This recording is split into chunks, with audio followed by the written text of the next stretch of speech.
President will speak to us now on this meeting director.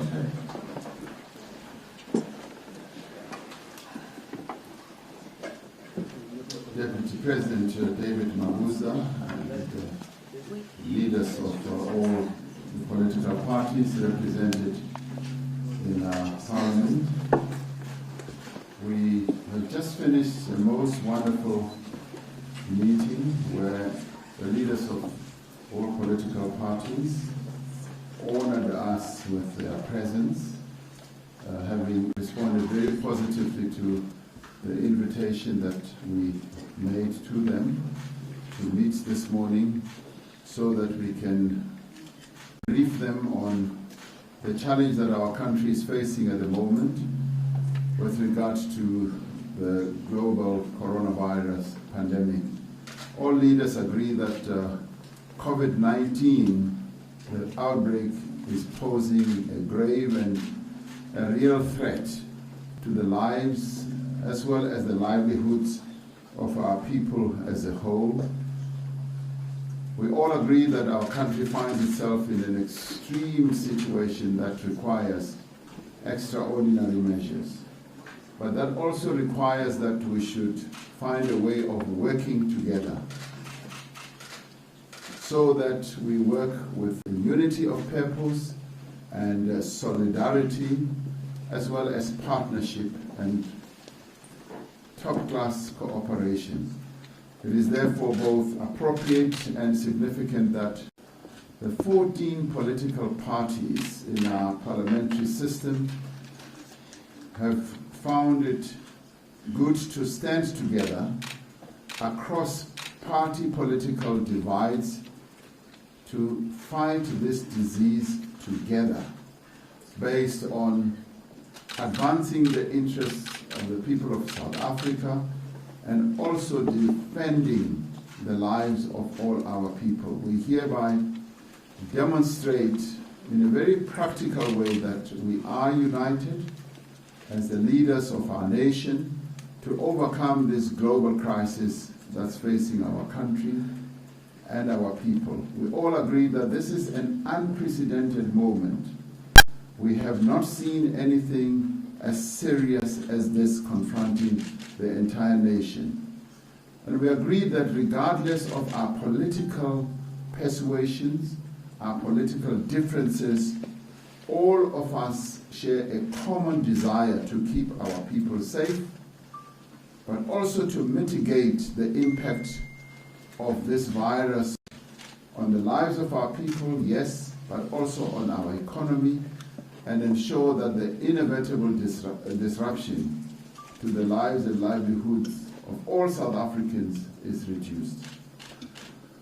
We also accept our collective and individual duty as leaders to provide guidance and to give direction to our people, to provide the leadership and to demonstrate that the greatest of care that we need to show to our people is our responsibility in our actions, in our pronouncements, and also to help mobilize all the people of South Africa behind this very important effort.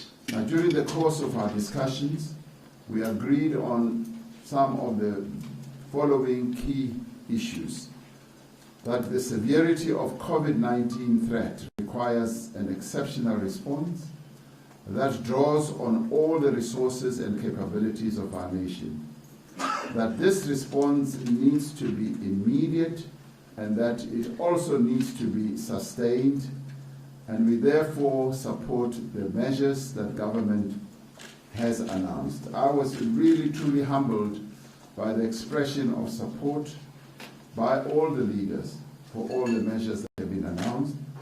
Our overwhelming concern must be for the health and the well-being of all of us, particularly the poor, the elderly, and those who are vulnerable, but more importantly, those who may have compromised health situations or conditions. The actions we take and the decisions that we will make must be informed by this imperative. While COVID-19 poses a great threat to our nation. We are not helpless, as we have said. There is much that we can do as a country and as individual citizens to slow down the spread of this disease and to save the lives and improve the health situation of all of us, to curb and to bring down this epidemic. Every person, but also every institution and grouping has a role to play in combating this disease.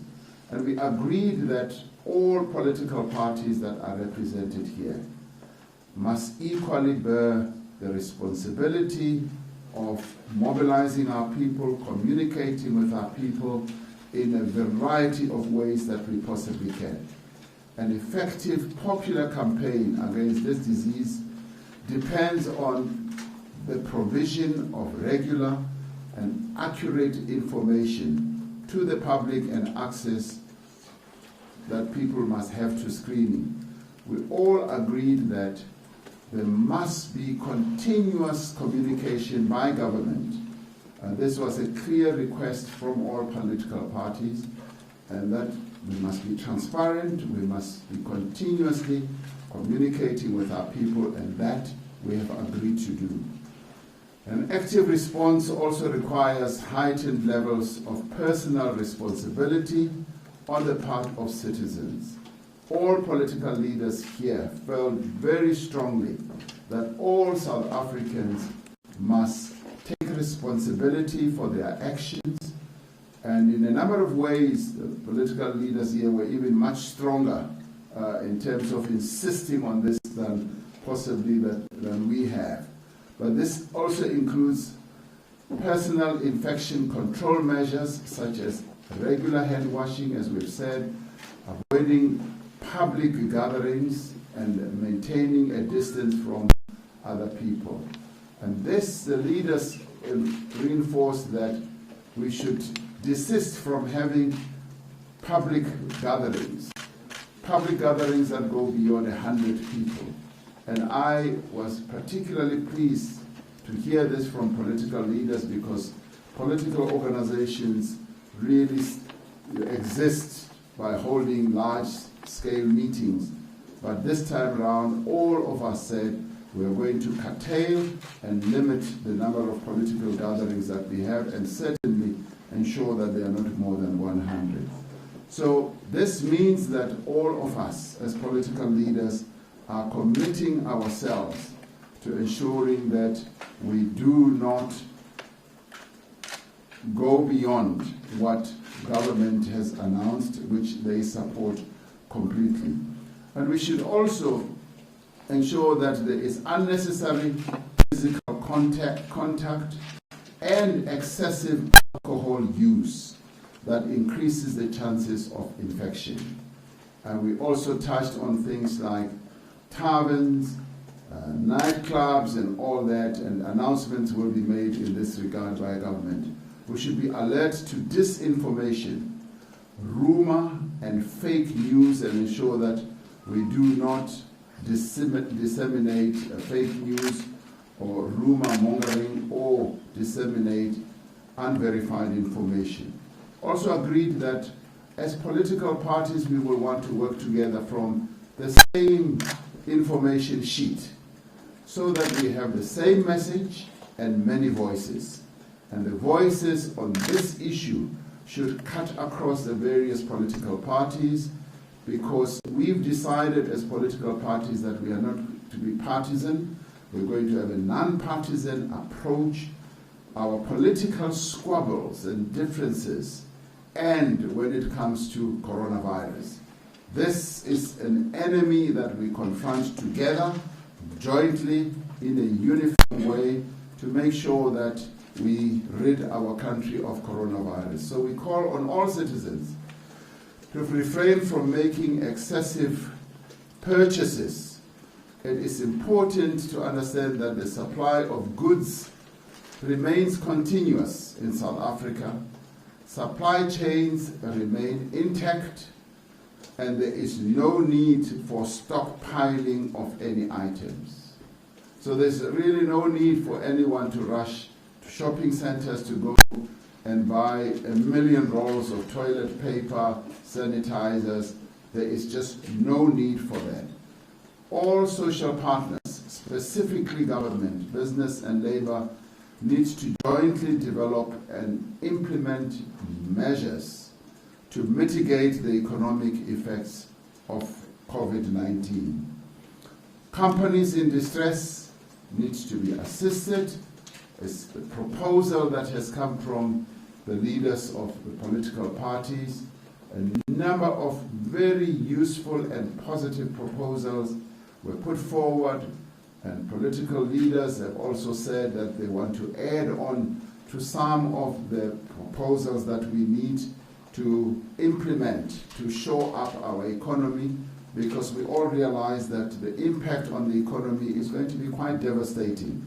So as government, we've said we are open to suggestions, and I was rather pleased that our leaders collectively have shown a very positive disposition towards coming up with really useful proposals which we will want to take forward. So we appreciate the understanding and the cooperation of our political leaders here in Parliament and of all South Africans as a whole.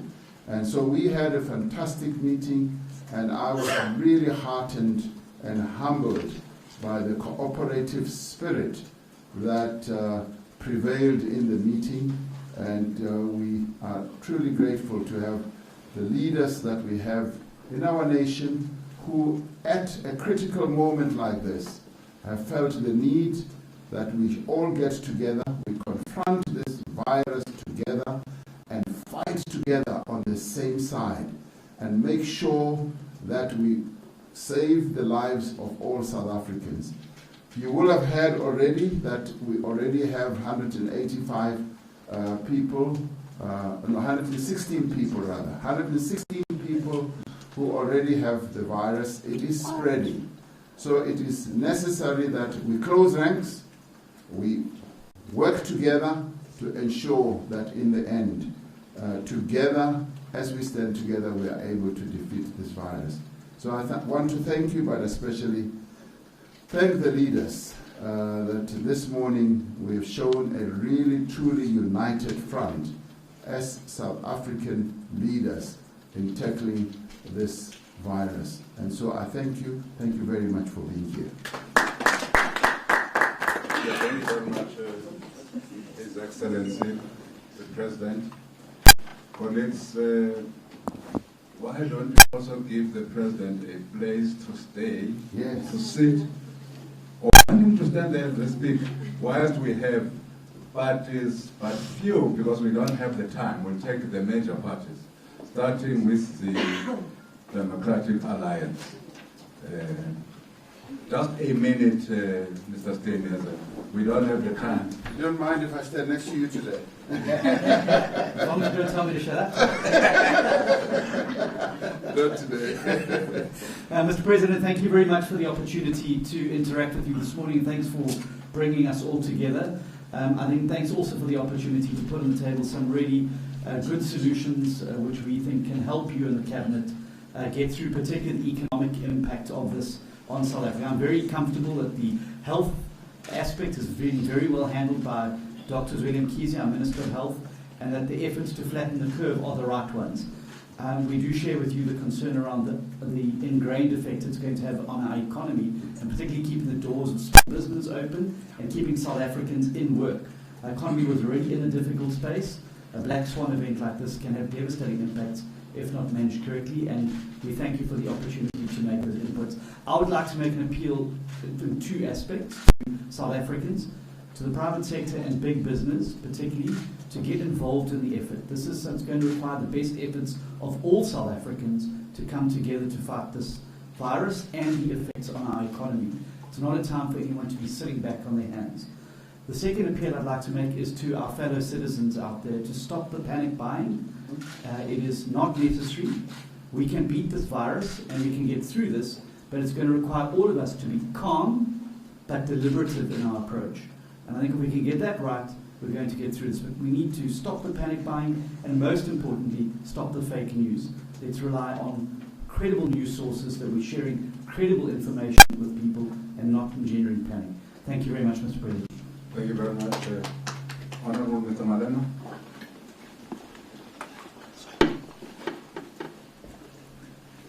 Thank you very much, Mr. President, for having created this opportunity to interact with the political parties represented in Parliament. We really want to thank the Minister of Health and the medical team, including you, Mr. President, for having responded effectively and positively with regard to this crisis we are confronted with. As the EFF, we fully support the initiative of government, and we call upon all South Africans to listen to the leadership of our government and follow exactly as we are told. We call upon all business people who are dealing with gloves, sanitizers, masks, not to try and maximize profit out of this crisis. We also call upon the private hospitals that the only way to avoid nationalization of those private hospitals is by fully cooperating with the Minister of Health when he needs beds for our sick people. It is not time to make profit. We have expressed our commitment to the President and asked the President to make sure that no one steals out of this disaster. We know that these corrupt elements steal during funerals. They did so with President Mandela's funeral, they did so with Mama Winnie's funeral, and we don't want to see them taking advantage during this disaster, and we called upon the President to act decisively against anyone who would want to take advantage of this situation and steal from the poor of the poorest. Our people, we are called upon, please, in the gatherings, funerals, if you are not a close relative or a friend or anything of that sort, avoid going to funerals.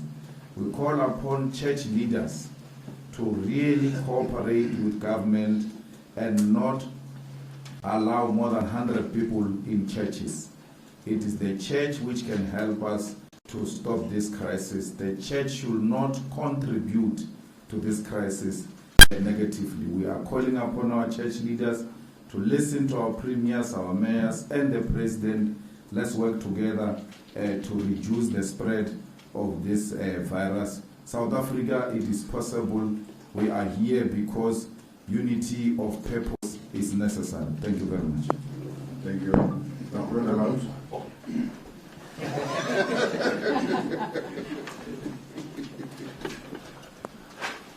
I want to thank Honourable President the straightforward and the honest way to communicate with us as opposition leaders. It is quite clear to me that the government is not in a state of denial. They are confronted with realistic measures, and I think it is important that we understand that in South Africa we are more vulnerable because of our high numbers of HIV people as well as TB. And I think the most important matter for the future is how we can cooperate to prevent that we move from a state of disaster to a national state of emergency, because that is a really severe measure. And I want to appeal to the people of South Africa that it is the people of South Africa that can play a role to prevent a state of emergency, to follow the guidelines. I also ask the Cabinet and the President that we have almost on a daily basis have communication with our people, that they get the real facts as far as that is concerned. So I'm very pleased that that is the approach, en ek wil dit baie duidelik stel. As die mense van Suid-Afrika besef wat is die erns van hierdie bedreiging en saamwerk en kontak so ver as moontlik vermy, dan kan ons die skade aansienlik verminder. So baie dankie, agbare President. Thank you very much. Reverend Misha. We are still sticking to 1 minute. On behalf of the ACDP, we join all other political parties that have expressed gratitude to the President for bringing us together to enlighten us about what is really happening. And we are grateful for all the facts that Dr. Mkhize has given us. And when we have all the facts, then people are able to know what the truth is and not be influenced by fake news. Truth always undermines fake news, and we're grateful for that. And maybe lastly, I must make an appeal to churches that we need to cooperate with government. What the President said on Sunday makes sense, and in order to contain this virus, we need to cooperate. And I also want to appeal to churches to pray for a solution. When churches pray, then God is able to intervene. So let's use the time that we have, even though less than 100 at a time, to pray for South Africa and to pray for the solution. Thank you. Thank you.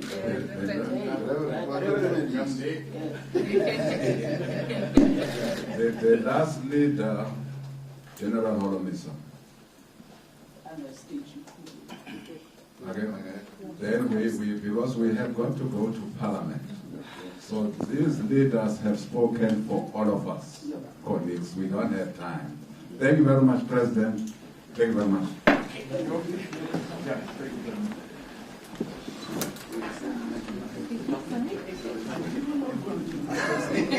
think the virus is over. Yeah, we will share cigars. I have some cigars for you. Very good. Yeah. Thank you. Any ideas in I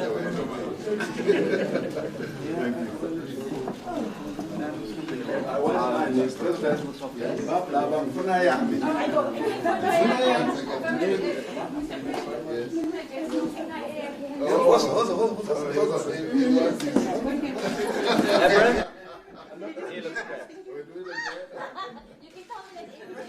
No, thank you.